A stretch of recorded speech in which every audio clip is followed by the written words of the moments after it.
الرحمن محمد شہاب۔ بسم اللہ الرحمن الرحیم۔ قربانی کس پر واجب ہے؟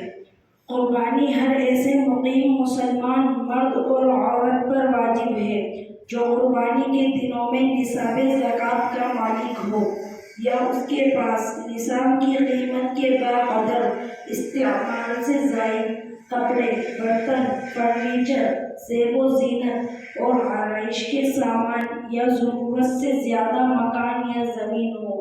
مسئلہ: مسافر پر قربانی واجب نہیں ہے، البتہ اگر 12 ذی الحجہ کو غروب آفتاب سے پہلے مسافر اپنے گھر لوٹ آئے یا کسی جگہ 15 دن قیام کا ارادہ کر لیا تو اس پر قربانی واجب ہو جائے گی۔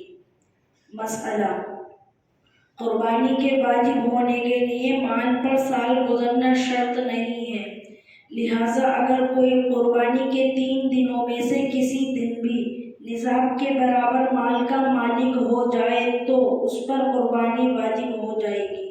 تنبیہ: بعض لوگ قربانی کو حج کی طرح سمجھ کر عمر میں صرف ایک دفعہ کر لینے کو کافی سمجھتے ہیں، یہ بڑی غلطی ہے۔ ہر مالک نصاب پر ہر سال قربانی ضروری ہے۔ مسئلہ: ایک گھر میں جتنے افراد صاحب نصاب ہوں ان سب پر علیحدہ قربانی واجب ہوگی۔ ایک قربانی گھر کے تمام افراد کی طرف سے کافی نہیں ہوگی۔